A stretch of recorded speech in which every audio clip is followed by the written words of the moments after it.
Okay, I see some of you are joining the room. I'm going to let some of you join. And then as soon as I see Sean on, I will grab him. But I'm going to let some of you join the room first. Obviously, you guys know today is our... October is Bullying Prevention Month. And we have a bunch of great, amazing advocates and people that are going to be speaking throughout the month of October. I even have more coming on. Sean Maguire, a longtime advocate, is the first one of the month and of Bullying Prevention Month. And we're going to talk about bullying and all things that encompass that. If you have any questions, we are going to do a Q&A towards the end, and you could just type them in, but just wait till the end so I don't have to scroll back up through a million comments.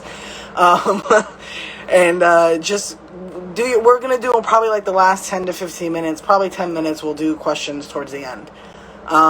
So just save your questions towards the end, and just please keep them on topic of bullying, mental health, any questions you have surrounding and encompassing what we're talking about, okay?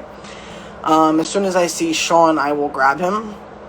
Tomorrow we have Michael Raymond James, our ambassador. First time, has never done a live, so you will see Mikey tomorrow. There's Sean, let me grab him. Why is he laughing? Hold on.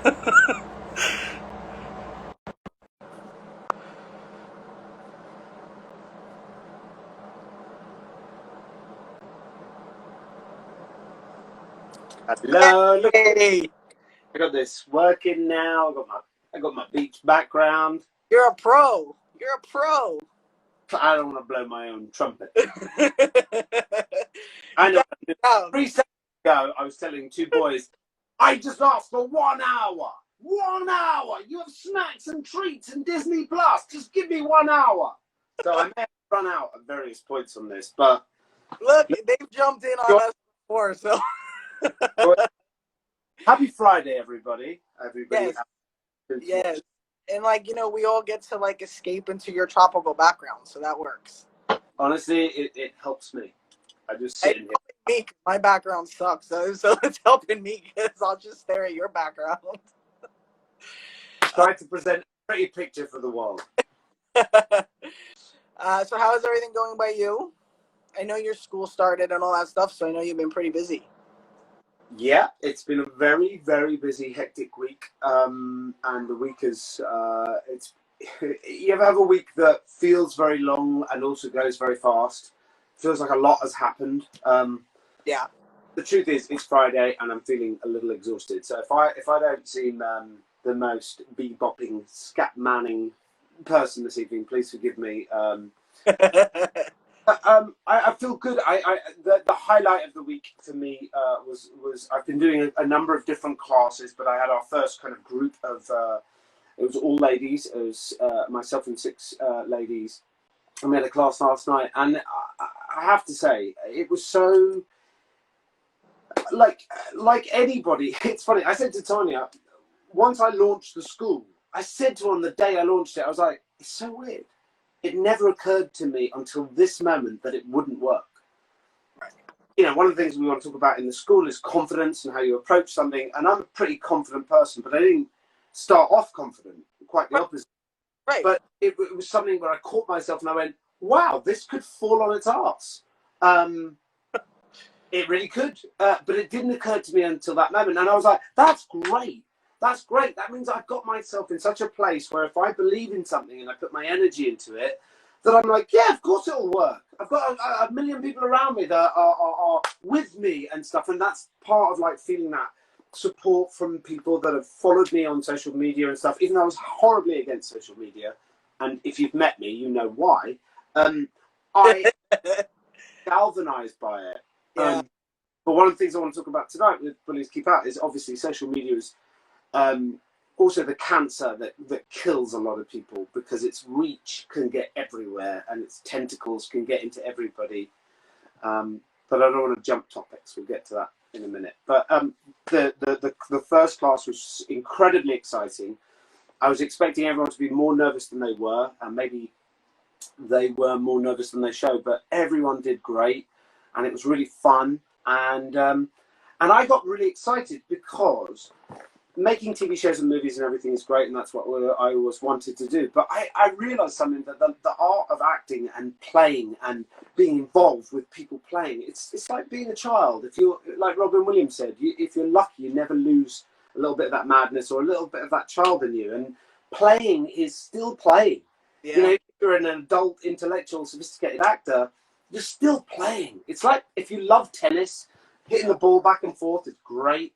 I love acting, and I love seeing actors bat the ball back and forth. And I saw these ladies all read for the first time, and we read a couple of times. I could just see a vast improvement. If you want to come join, you can come join. You can come in. Lurking in the background. I said you can come join if you want to come join. But it was just all sugar.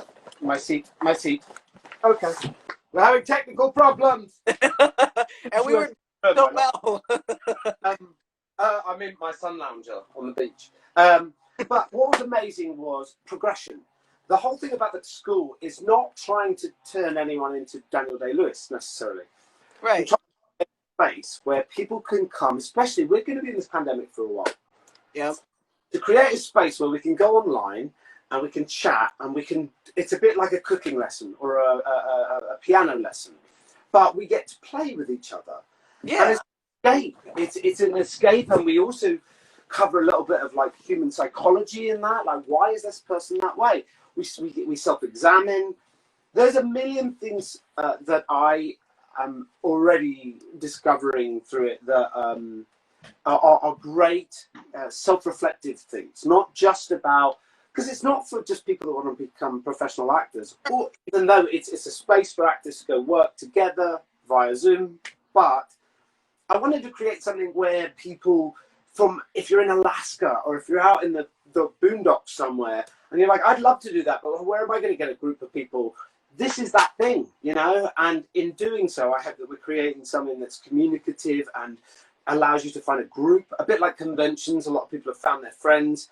Yeah. You don't do this with an eye to becoming Meryl Streep. You can just do it. Right. It's really cool to get together for a couple of hours every Wednesday or Thursday or whatever it is, and just play, you know, just play with friends. Yeah, I think that's great, and I love that, and I'm so happy for you, and I'm glad that you do it. I know Mikey is going to help with is going to be teaching. Mikey is instrumental. I cannot even explain. His acting. Actor, he's good. I'm not kidding. I had an audition for something recently, and I was having real trouble getting into it, and I had, without hesitation, text Mike. I was like, "You got." He likes to say, "Let's chop it up." Let's chop it up. And it's a great expression, because that's what I was sort of saying to my students, which is we break it into pieces and we understand each piece, and then we put it back together, and all of a sudden you've got something that flows. Yeah. Mikey is not just a phenomenal actor and probably one of my favourite humans on planet Earth, but he is quite the genius when it comes to dissecting, breaking down. Oh, So much. He's reinvigorated my love of acting so much. There's literally nothing I wouldn't do to that man. And Mikey is officially not only kind of going to be the first teacher that is going to join us and be on the roster when we have enough people, because we're trying to collect classes in time zones. Right. We're an East Coast class, which I think Mikey will probably take. I'll take a West Coast. One, we're doing one in London, or London English GMT. So it's really, really, really exciting, and especially in these times when everything seems so bleak and so dark, and you know, often if you can find that wherewithal, and I'm not saying everyone should go out and create a business in the pandemic. This was a long time coming. The pandemic just sped it up, but I think the idea of investing in something in this pandemic, thinking I'd love to come out of the pandemic being able to play the piano, or I'd love to be able to, whatever it is, learn to cook, learn to play the violin, learn to speak Spanish, whatever it is. Because we should use this. The world is on pause. We can't do what we normally do. All the distractions, or a lot of them, are gone. So I keep saying to people, use it. Like, let's take it like it's a world timeout, you know? So absolutely. No, I mean, I've told Mikey so many times when I watch him acting, I'm just like, I mean, like, it's so different from him, but he's such a diverse, emotional, beautiful guy. And when I remember first meeting him in New York when he was on the show, and, you know, in Central Park, and I mean, just the energy that he gives off is just like he's just a beautiful human being. But like, I mean, his acting, I've told him, I'm like, the way I've seen you act, where you crazy, and then he's just such a Got a little nice bit. guy. He's the biggest hearted, Yes. most wear his heart on the sleeve guy I know. And what I love about Mike is Mike will, if it's going to cause him discomfort or pain or cost him something, he doesn't care. If it's the right thing, he's so virtuous. And yeah, well, listen, I could take the entire hour out there. He would be like, So what did you guys do tomorrow? He'll be like, "What did you guys talk about?" You. um. Well, let's. I like I said, you created something that I think is very important, even in the topic of bullying, because it kind of takes people offline for a little bit, and like you said, as an escape, even though they're still online, it takes them off kind of social media and getting their minds into something different and interesting and fun and community. And I think that's great, and I love that you did that. And I think that's just something that we don't really see acting schools online, so I think that's great, and that's awesome. yeah, to that point, it's there's a lot of acting is it can sometimes be a bit elitist, like an only white man's golf club kind of thing. And what I grew up sort of working class in London, and it seemed that only posh people really could be actors or get into that thing. And I carried that sort of little bit of a working class chip of, no, anyone can do this. Anyone can do this from any walk of life. And one of the things I get asked a lot is, how do you get into it? How do you get your start and stuff? And it's too difficult to answer. And I thought, well, to explain it in a course over many hours, over 6 weeks or 4 weeks or whatever, that I can do. But it's too complicated. But what I wanted to explain is that it's not elitist. If you've got something to say, if you've got an expression in you, I really suggest to take that for a walk, because there's nothing worse than when you get older. It's like love that you never chased. Better to fall on your face and say, "Fuck it, damn, I lost today." But you won't lose every day. Do you know what I mean? You gotta keep chasing the wind. And I think with this school, the idea of creating an environment where we had 6 ladies. All together, they were all fantastic. I was so surprised by how great they were on the first read, which is normally, even all actors, we stumble through a first read, but they were really great and inspiring. And I could just see a collegial thing happening here. And just because we have a pandemic, we're lucky. We live in the 21st century. We can get together online. Yes, yep. It's not the same. I understand that, but this is something that, to disappear for 2 hours with some friends and play and stuff. That's really, the pandemic really sped this idea up, because I was going to do it an in-person thing, in classes. Right. I was going to run it with me, and then the pandemic happened, and I was like, oh, my brothers and sisters are all Irish dancing teachers, and they're all teaching Zoom classes, and I was like, maybe we could do this. So I'm really glad it's up and running. Yeah, that's awesome. I'm so happy for you. That's great. I think that it'll be amazing, and I think that as it grows, it's just it'll be a great outlet too. And it's just, I know, like when I used to take improv classes when I was younger and acting classes, I always loved that escape, when you have like just needed your mind to just go someplace else. And it was a great community of people to be in and just kind of have fun. You're right, so it's great. One of the things I noticed a bit, I'm 44 now, and when I was in my 20s, I find that things are secular. They tend to go in sort of 20 or 30-year cycles, and there's always been a desire for celebrity. There's always been a desire and a reverie for that, and that hasn't really changed. But the way that we go about it, the advent of social media has allowed people to sort of become enormous celebrities without really any discernible talent or anything to say, particularly. Right. And that's fine. That's just the evolution of entertainment. Doesn't surprise me. Andy Warhol said everyone will be famous for 15 minutes. I don't think he thought it would be this extreme. But now we have a reality TV star as president for the present. And yeah. I think what this sort of acting thing reminds me is there's a bizarre chasing kind of gold of chasing celebrity. You shouldn't really chase celebrity, because celebrity means to be celebrated. Right. If you get to be celebrated and then you go, I don't really know anyone's celebrating me, you'll find it's an empty vessel and you will collapse in on yourself. Yep. It should be, we love Tom Hanks, or we love LeBron James, or we love, you know, John Lennon or whatever, because they did extraordinary things. They made us believe in humankind. So we celebrate them. If you skip steps and don't do any of the work, and then people celebrate you anyway because you're a fad on the internet or Instagram or whatever, it's going to disappear because it's not built on anything real. Right. We're not trying to turn anybody into a celebrity. Quite the opposite. We're trying to remind everyone there's joy in playing. Just play. And in doing so, you kind of go, do you know what's weird? I played that scene tonight, and it actually is a lot to do with how I'm feeling about something else. And it allows you to do a little bit of self-therapy, a little bit of, I don't know, self-discovery. And also just sort of, we're also caged in with our emotions, and we're having such a difficult year. This is an art form where instead of, you know, a lot of people have been baking bread in the lockdown pandemic. Yeah. This and that's wonderful, and I commend them. But this is like baking bread with all your thoughts and your feelings. You can bake everything in, you can get everything out, and you might, you know, like how you feel after a workout or a yoga class or a Pilates class or whatever it is that you do. You feel good because your endorphins are firing. Acting does all of that. It shakes up your body, it shakes up your voice, your lungs, your heart, and hopefully wakes up your head as well. So I think I'm going to get as much out of these classes as the students, I think. Yeah, and I think that's great, and I think that's how it should be because, you know, like you said, I mean, I saw some people talking about that earlier, and I've seen some things in the news about, you know, a lot of people feel like that, you know, the role models that we have today and the people that are becoming famous, and everybody's like, but for what? And what's the talent? What are they doing?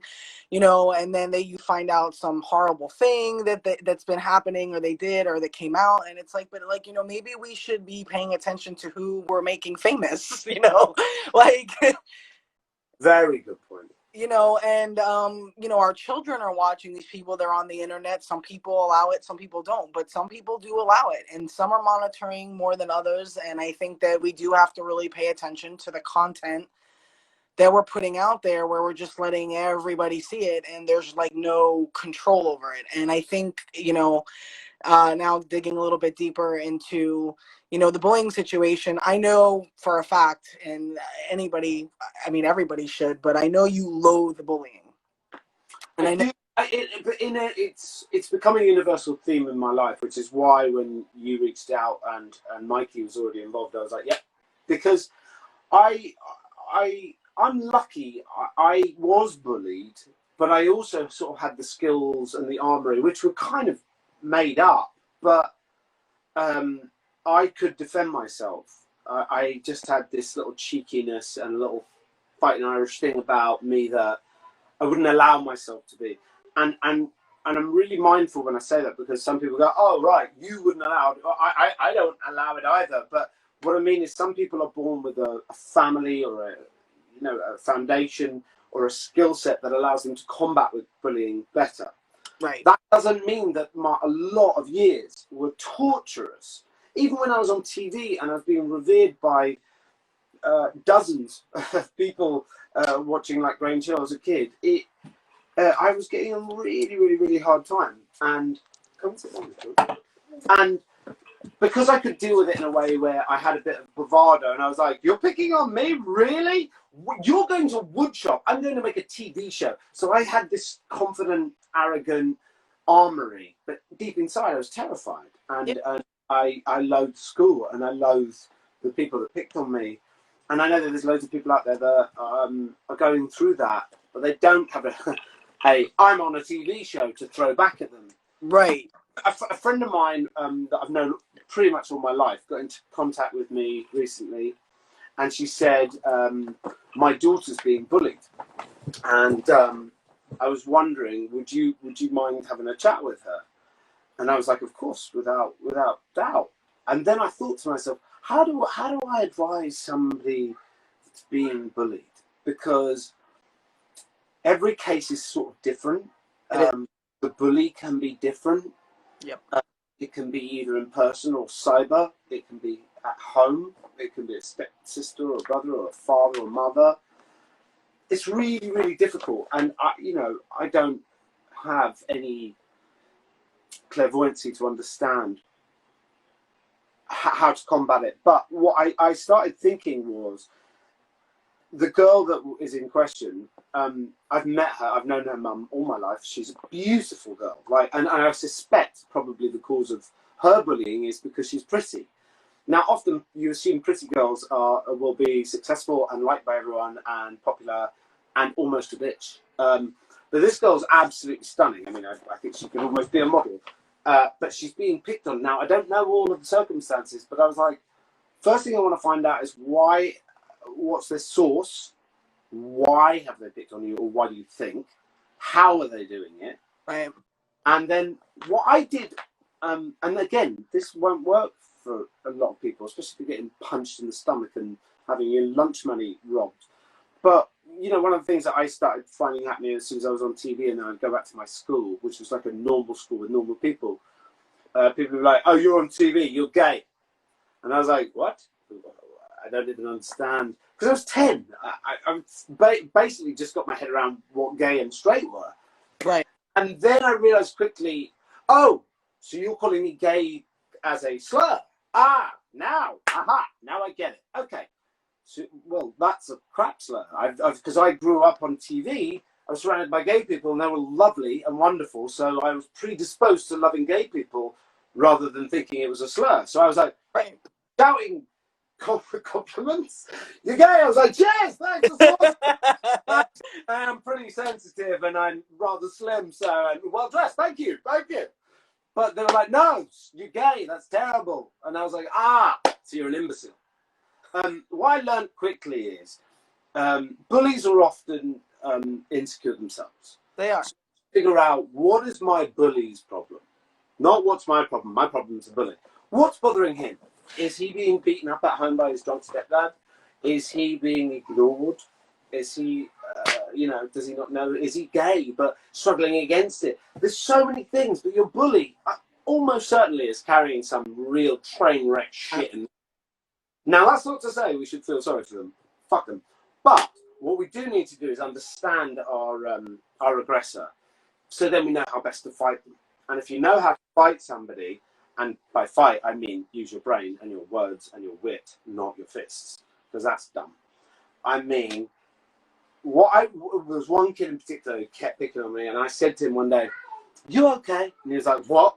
And I was like, "Are you okay?" He was like, "What are you talking about? Gay?" And I was like, "No, just because you seem to be really upset all the time, and you seem to direct it at me." Bearing in mind I was about 11 or 12 at the time, but I was a bit of a smart ass. And I was like, "Well, there's obviously something wrong with you, because I could give a damn about you, but you every day pick me out. So are you okay? Can I help you with something? Seemed like you're pretty upset." And he did not know what to do with himself. Now, granted, a couple of days later, he was even more angry because he was befuddled. But the point is, your bully is often in some torturous situation of their own. And I found when somebody insulted me, rather than fight back, I go, that was good. That was good. You called me a dickhead. It's like I'm a dick, but that's, just undercut them, dissect them, just quietly, like, no, today you're really on all cylinders. Nothing annoys a bully more than when you actually kind of can just sort of pity them, really. Just like, now, I know, again, I don't want to sort of dismiss the amount of people out there that are like, well, my bully comes up and punches me in the head every day. Right. If that's the case, you need to get somebody involved. You really, and to hell with, I'm not a grass, I'm not a telltale, I'm not a snitch, I'm not a rat. If this dickhead is hitting you every day, you tell someone. That kid should be in care, getting help. But nobody should have to endure that every day. No, they absolutely not. And unfortunately, in a lot of the schools, I mean, they're not really doing what they need to do. I've read another story of, bullying is on the rise, obviously, with this pandemic, online and, offline as much as possible, considering the fact that we're not really doing much offline. But I mean, online, it's been insane. But, you're absolutely right. There's different ways to handle it. And going back to what you mentioned, first of all, every bully is a victim of something, like you said, and we've actually worked with them, and it comes down to sometimes some of them just want to be heard. They just needed somebody to say, like you did, "Are you okay?" And then they don't know what to do or say, and then they kind of fall apart. I've had that happen a couple of times, and I forgot who it was, an actor, and I can't remember. I want to say Patton Oswalt, but I'm not positive. But anyway, somebody was really going after him online. And instead of him going after them and standing up, which, we're all for always saying, stand up, don't just let somebody bully you. But, there's a right way and there's a wrong way to do things. But depending on the level and the severity and what you need to do and how, bad it is, there's different, obviously, forms and levels of bullying. But he went to the person's timeline. And he looked at their timeline and realized that they had a lot of stuff going on. He had like a GoFundMe. I think the guy was sick. He was just angry. And he actually talked to him and said, like, I'm going to donate to your GoFundMe. It was something along those lines. And he just was kind to him. And the guy did like a total 180 and like apologized. Of course. So I think most of the time, and I'm prone to it. I think a lot of us do. If you're a person that has a number of followers and you're sort of a open to the public type of figure, 100 people can say something nice and one person says something horrible and you engage with that one person. How dumb is that? We should just ignore them and move on, which is what most of us try to do. But I think what Patton did there is something that I've done many times. Before I lash back, I go, who am I fighting here? And how should I fight this person? And should I fight this person? Or should I just fucking block them, mute them, or just ignore them, I think what he did there, and I've met him once or twice, and he's a pretty ridiculously great guy, I think. He just took a moment to use his brain, rather than use all of his celebrity missiles and all of his, because you could have 10,000 people barrage this person off like Twitter, pitchforks, and to go. What is the last few days? What is the last few weeks or months that this man's been or this person's been walking through? And when you realise this person's wounded, you're like, what? Do you shoot an already wounded animal? I mean, like, it's probably a bad analogy because some hunters out there will go, yeah, you have to shoot them, but sorry, ignore that. I just think you don't kick someone when they're down, and sometimes people are just shouting out. They're like, somebody wrote something very, very, very rude to me on Twitter today, but I realised because I had written something that I wasn't very proud of. Right. I blocked that person because they were rude, but I also deleted my tweet because I don't think that's the best version of me.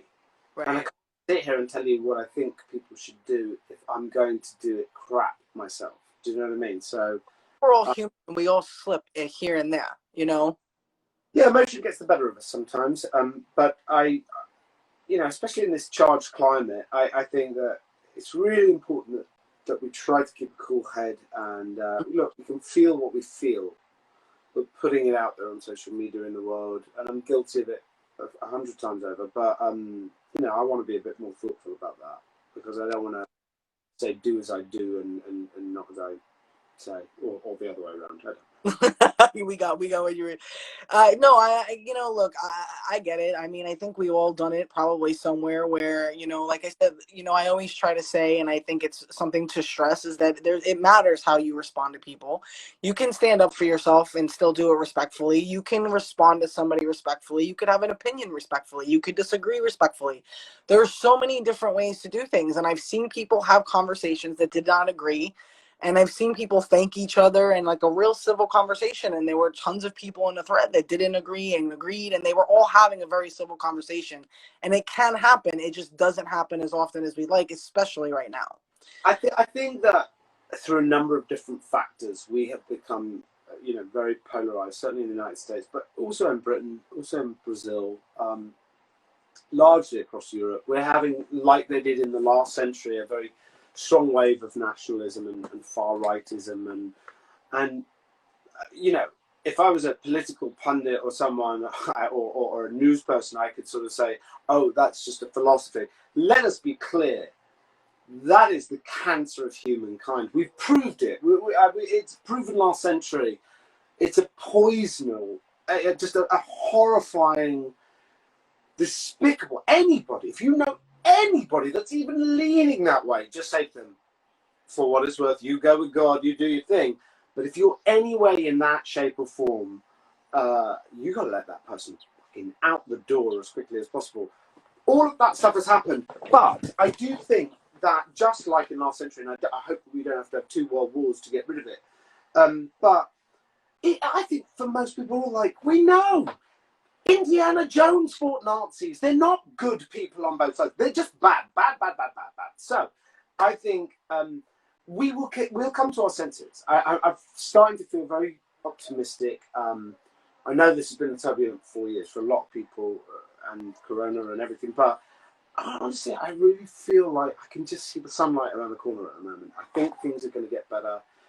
And I think when one thing happens, it will set a million other things in motion. And a lot of us will... I'm not suggesting that the pandemic's going to end particularly soon, because I think we've got, in my opinion, and I'm no Dr. Fauci, but I would say we've got at least another year of this. But that's okay. We can get through that if we're being led by people that we think represent us and care about us and care about... And we've got to lead by example, just like we're talking about with that bullying thing. If you reach out, if you try to be, rather than a reaction to you know, the egregious behaviour that's being thrown at you, go, hey, all right, apparently you don't like me. Did I do something wrong? Can I help? And if they're still hard, you go, okay, I'll leave you alone. I just wish you well. It's really hard when you are kind to somebody that's mean to you. It doesn't mean that they'll stop. It doesn't mean that it works like a gamma ray, but it makes you go, duh! Fight me! I'm angry. I want to fight. And you're like, no, man. I got nothing but love for you. That's why so many people punch hippies. It's just like, hey, man, thanks, man. Thanks. You're not coming to Woodstock. That's it. Yeah,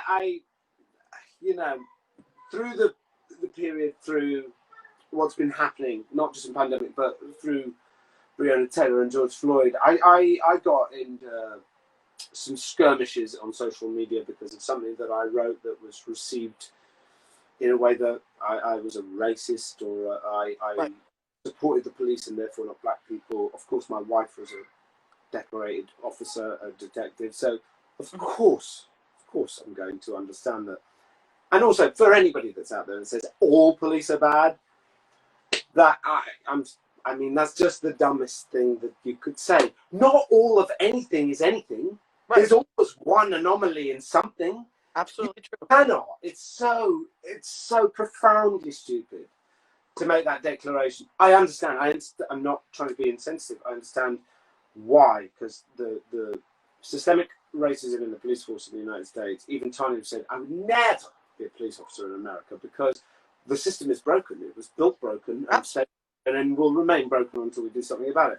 Yeah. I am with Black Lives Matter. I will march, I will sign, I will be there every single day. And I don't want my intentions to be confused. But so if someone says all cops are bad, they're all shit, they should all die, I'm like, back the fuck up. You're talking about my wife.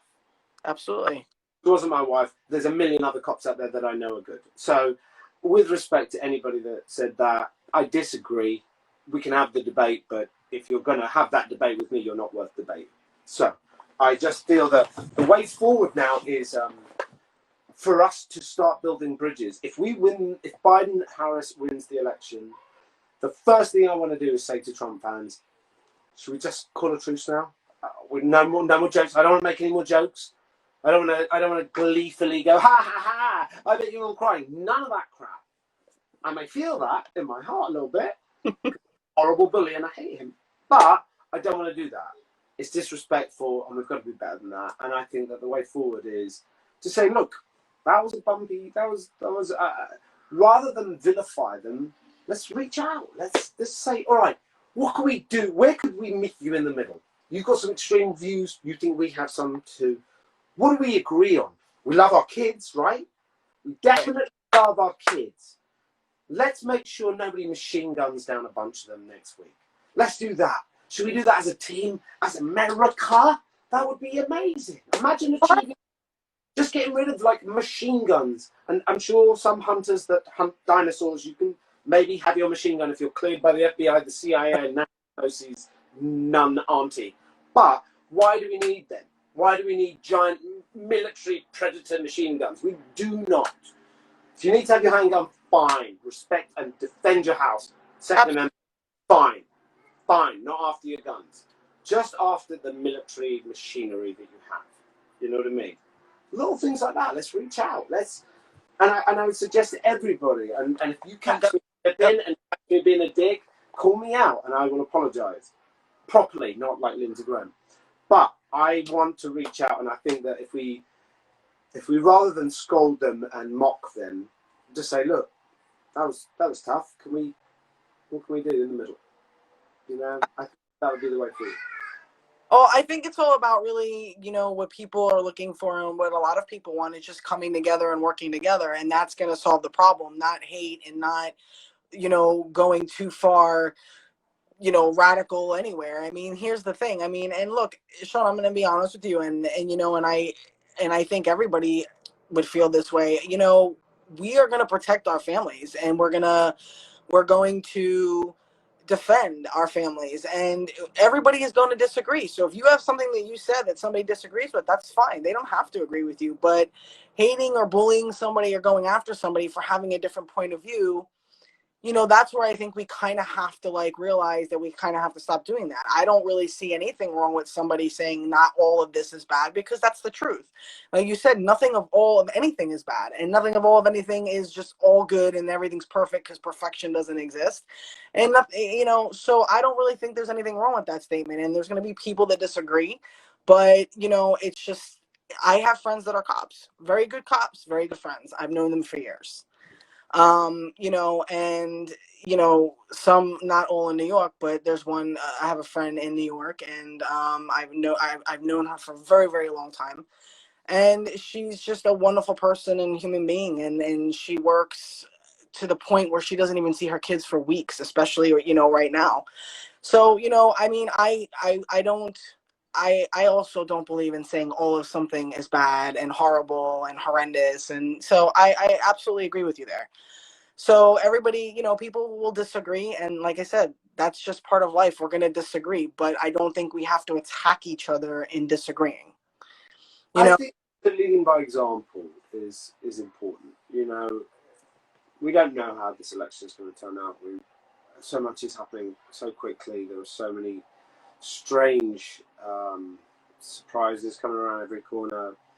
But, when I heard the news about Trump being ill last night, it was a confusing thing because, I've been quite outspoken in my criticism of him. He represents a lot of that which I stand against. Right. But I became a citizen recently because I actually really love a lot about the structure and the ideas and the ideals of this country.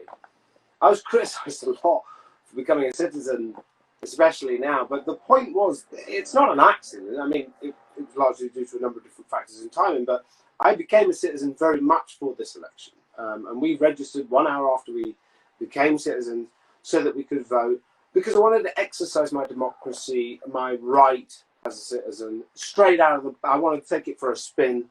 Now, as much as I don't agree or don't like President Trump, the fact that he and his wife have, got the virus, that doesn't make me happy at all.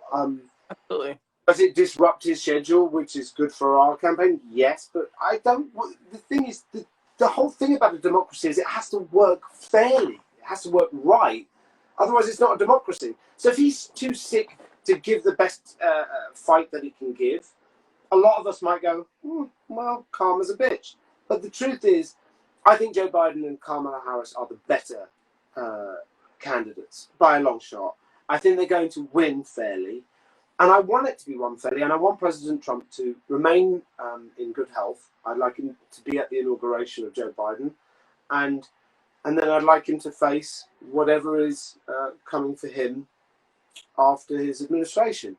No glee in that. It's just, I genuinely believe in the rule of law. I believe that we should be held accountable for what we do. I believe that the person that we are will come back on us. He's so good, it'll come back. He's so bad.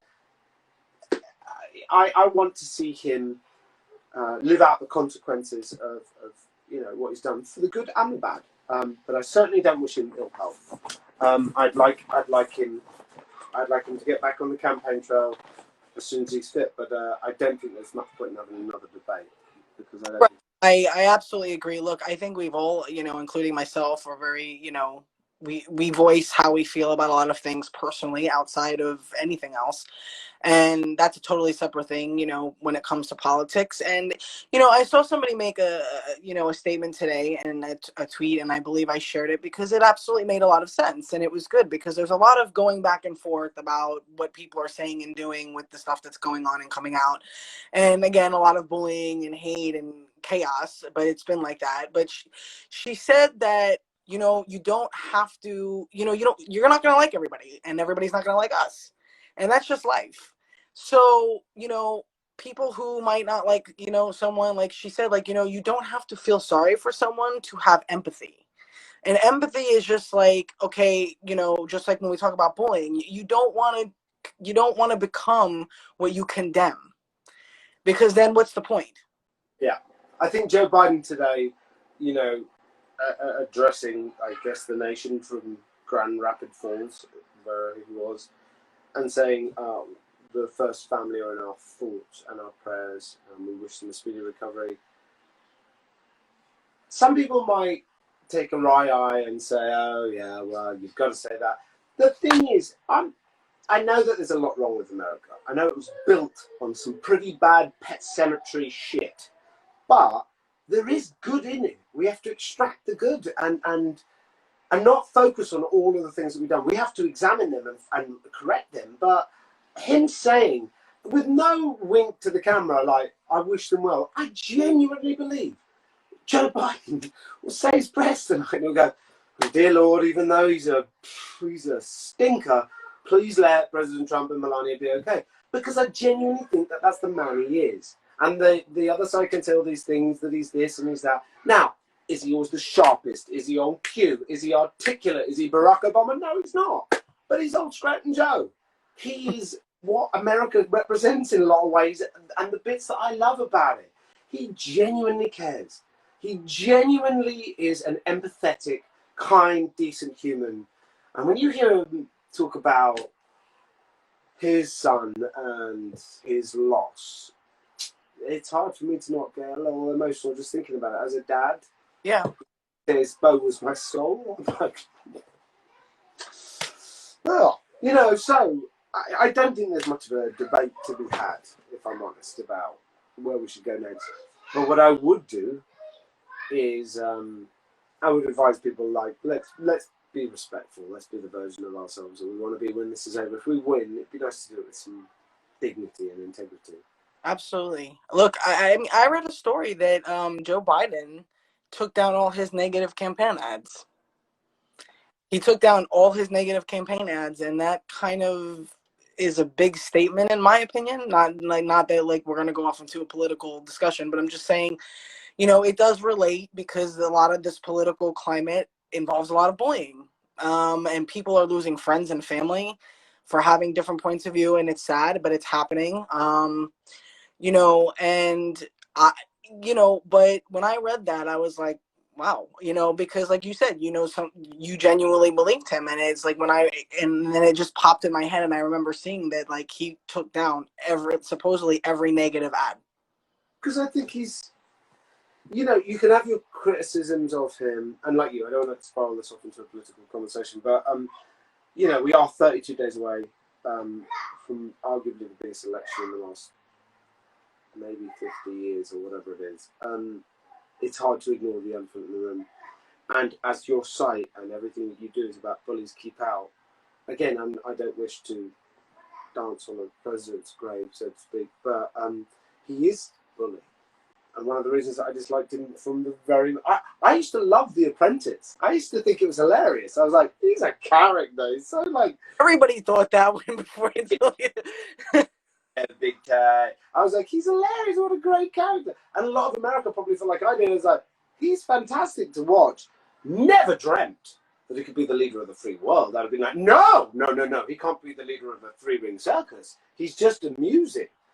But that's where we've got to be careful, I know that reality TV is an enjoyable pastime and stuff, and that's fine. But I had my fears about reality TV when it started, and or at least when it started to come to fruition in the late or early 90s, and I was like, oh, don't know where this is going to lead us. Certainly me out of a job, but just nobody could have predicted it would have led to a president.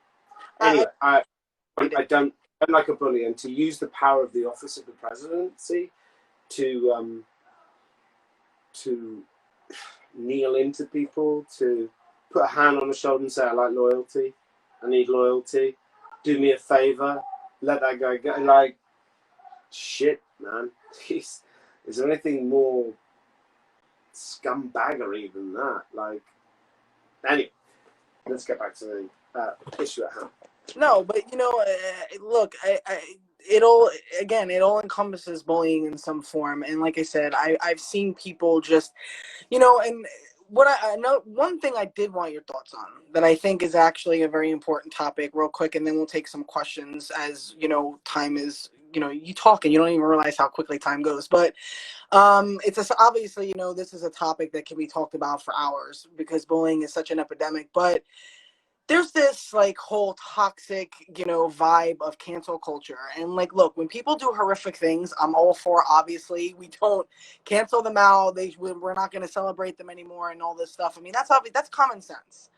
But there's a lot of just going after people, trolling, bullying, and just going after people for nothing just to get them canceled. I mean, like when I saw that they wanted to cancel Dolly Parton, I was like, who wants to cancel Dolly Parton? First of all, I'm biased because I have missed that, but I'm glad I missed that because if I'm glad that you missed it. I'm going to get very heavily involved in that fight. Yeah, I mean, I've loved her since I was 8. I mean, I've been a fan of Dolly Parton since I was 8. One of my all-time favorites. Fuck Dolly Parton? No, fuck you. Dolly Parton is, she should be on Mount Rushmore as far as I'm concerned. Yeah, I mean, Dolly Parton is just like a national treasure. And my cousin, actually, I've never met Dolly, and I wish, and my friend Colin obviously has, and did her show. Oh, yeah, I forgot about that. He did. But my cousin, I think, my cousin was married to one of the Dixie Chicks, and I think Dolly's godmother to her or to her kids, I can't remember. But so he's met her a bunch of times. I was like, you've met Dolly Parton? And he's like, Sean, the sweetest person you'll ever meet in your life. And everybody says the same thing. So if you try and cancel Dolly Parton, you can go cancel yourself. Just turn your phone off because you're an idiot. Because Dolly Parton is better than all of us put together. That's what I said. I was like, who cancel? I was like, this is what I'm talking about, though, with cancel culture. But, like, this is how ridiculous we've gotten low. Somebody made a song, let's cancel them. Somebody said this word, let's cancel them. This is where I find that we're out of control. Because when I saw that, I was, like, so mad. I was like, what? This might sound sort of a bit arrogant or rude, but when as I explained earlier, during the George Floyd thing, because I posted a video of a cop. There was a cop in the middle of a protest, and he was sort of saying to all of these protesters, I'm an immigrant. This is disgusting. I am fucking pissed off. I am with you.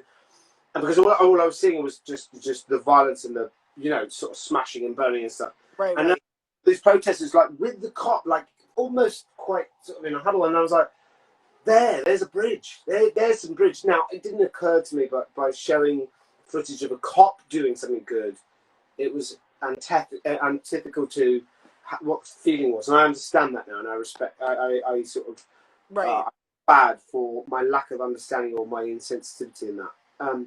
But I simply was trying to show something positive. I think a lot of people shared that, and I saw them, and I saw a lot of activists share it, and I think that's what people were trying to aim with, But the thing is, my cousin Gareth, who I just talked about, who's married to Marty in the Dixie Chicks, I was explaining, I said, look, I'm taking myself off social media for a while because this happened. He was like, he said, the guy that you showed, he said, I know him. He's been in my house. We've drunk wine together. He's the greatest guy in the world. But I realised the point wasn't about whether that particular officer was a good guy. The point was there were a lot of bad ones. Right. And we can't, in this moment when we're reeling from the pain of George Floyd's execution, start going, but hey, check out this good cop. So I really put my hands up and realised that even though I don't think that, even though my intention wasn't wrong, I understand now that my timing and my lack of sensitivity and thoughtfulness on that led to that problem. But then I got cancelled, like you're cancelled, and I was like, I took a little bit of because I've been bullied in the past. When I get bullied, I'm like, oh really? See, okay. So you want to fucking fight? Rather than going, oh yeah, I'm sorry. I'm more like, right. You want to bully me? I'll bully you. I immediately made the impetuous mistake to anybody that wrote anything negative. I was like, fuck you, blocked. Yeah. Blocked. And then I got a second wave of disappointment from people going, how dare you block everyone for expressing their views? Mm-hmm. And I was like, you know what? Here's my feeling on it. You follow me if you want to. Unfollow me if I'm boring or annoying or I am counter to your views. Unfollow me if I offend you. Unfollow me. I'll live with it.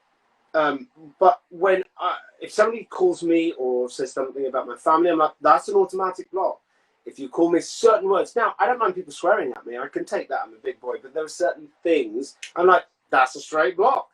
Now, again, looking back, I think I was a bit hot-headed. I was feeling very defensive about my wife. When it comes to my family, I'm Understandable. defensive. Do you know what I mean? Because you can say anything you want to me. I'm public property to a degree. But if you go near Tanya, if you go near the boys, I'm like, pick the wrong guy, man. Your family. It's your family, and I think that there's not people that would. I do want to sort of not apologise because I still don't believe that I did something actively wrong or something that was racist. Right. But I do apologise for the insensitivity and the lack of thoughtfulness on my part on the timing. But also, the other thing is, after I blocked a bunch of people, then I got a load of people going, oh, unblock her, she's lovely. I'm like, she wasn't lovely 5 minutes ago, but all right, I'll unblock. So I unblocked a bunch of people. But I got to say, going forward, I could stop this tomorrow. I don't give a damn. If follow me, unfollow me, like me, don't like me, I will live. All I care about is my family and the country doing well and us moving forward. Whether I get down to one follower on Twitter, I'll probably still express my opinion, unless the whole thing just becomes so unbearably annoying and toxic, which it has many times. But I think the one thing I also would say is, I am me. I stand by what I say, and like just now, I put my hands up and I take some responsibility and apologise for the insensitivity and the lack of thoughtfulness and the timing. But I'm also not going to apologise for defending my family. And if somebody else feels that, getting back to your full point of cancel culture, I'm like, you don't have the right, whoever you are, the individual. You can say, I am unfollowing you. But this, hey, everybody, let's cancel Ellen, or let's cancel, now, whoever it is. Maybe they deserve it, maybe they don't. But you don't get to be judge and jury. And don't make the mistake of circumventing one of the constitutional articles, which is everybody has a right to a jury of their peers. Social media is not a fair jury. You're not getting their evidence of prosecution and defence. It's not fair. Don't be part of that Salem witch hunt. We all do it. When you see somebody who is a famous person and they've been arrested for paedophilia or something horrendous, you're like, fuck that motherfucker. But we should. A friend of mine said to me recently, when we all get angry about things on the internet and posts on Facebook and Twitter and WhatsApp and everything else, don't stop it. Put it down. Phone bank. You want to see Biden win? Go phone bank. If you're going to spend time on the phone or the computer, make it useful. Moaning to friends in Yugoslavia or former Yugoslavia about the election isn't going to help us. Make yourself useful if you're ready to do that all day. So. Keyboard worrying, that doesn't really get us anywhere. I think it's, we need to take things offline to a certain extent.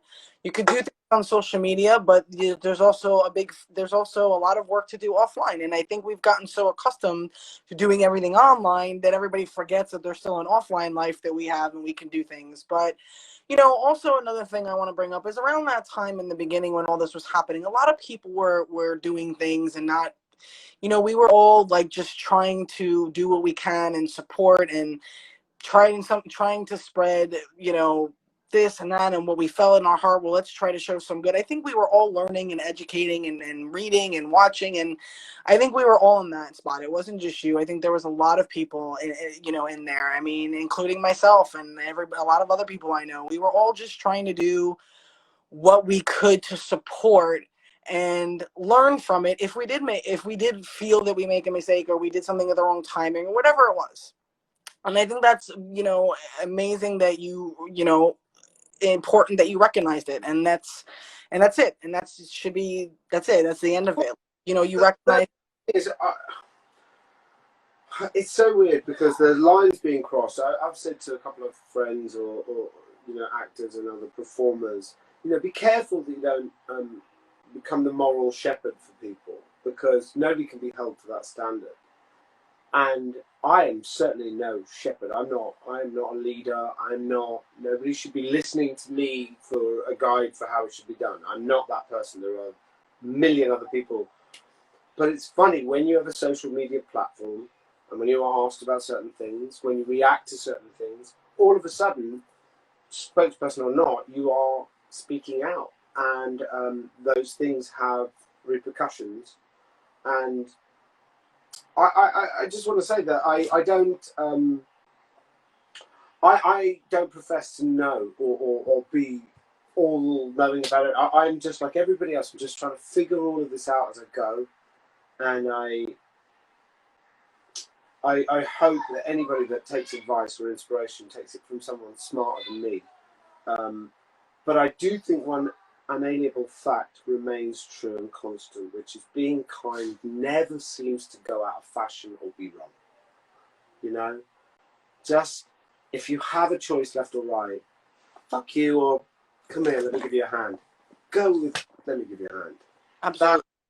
That's one thing that I seem to keep coming back to. And if I get things wrong, and if I speak out, or if I behave impetuously, and I let some of you down, or I piss you off, or you disagree with me, that's okay. That's okay.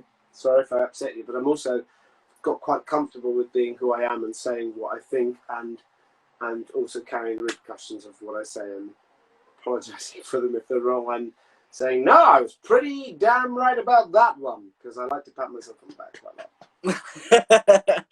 I think that, look, we're all at a point where, we want to do what we can, and we're not going to always be right. And when we're wrong, we say we were wrong. And,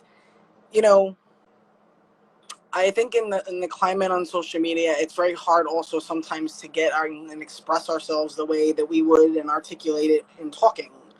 Well, in a conversation, you can explain things clearly in 140 characters or whatever it is. Exactly. So without hearing the way somebody says something. I say that all the time. Anybody out there ever got a text message and you're like, look at this?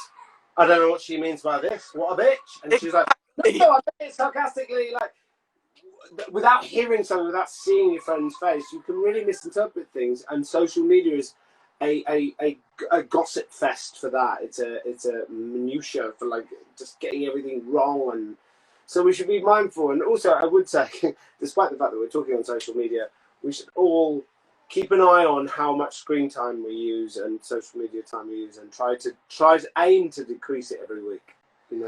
Absolutely. Emma said that to me not long ago, and she was like, oh my God, when I saw my screen time, now I delete Instagram and then I put it back on my phone. She just realized she was on too much. Just be aware of it though. It's like drink less, trying to eat less cake, smoke less. I will do that 20 minutes of walking in the morning, or that 20 minutes of exercise. Do you know what I mean? It's just, we have a very unique thing. I pray for most of us, it will never happen in a lifetime again, but I suspect it will. We have hit the pause button. We could do things in this period. We shouldn't feel paralysed by it. We should go, what can I do? What can I do? So my takeaway before I leave you tonight is, if you're at home, don't feel that you're in prison. Think this is a great time to play Anthony Hopkins in Silence of the Lambs and do that thing. I think that's a great way to wrap it up, and we're about out of time, so that was perfect timing. Thank you as always for all the insight. Thank you for doing what you do, and thank you to everybody out there that donate and gives their time and their money and their effort to this. Because, look, I'll be honest, and I don't want to be a killjoy. Bullies will always exist. They'll always exist. But if we build an army, if we build a philosophy, if we build a sort of a legislator of how to deal with bullies, I have some good tips, and I'll keep them coming throughout your website about how I find best to deal with bullies. Absolutely. So, hang on, and I love you all.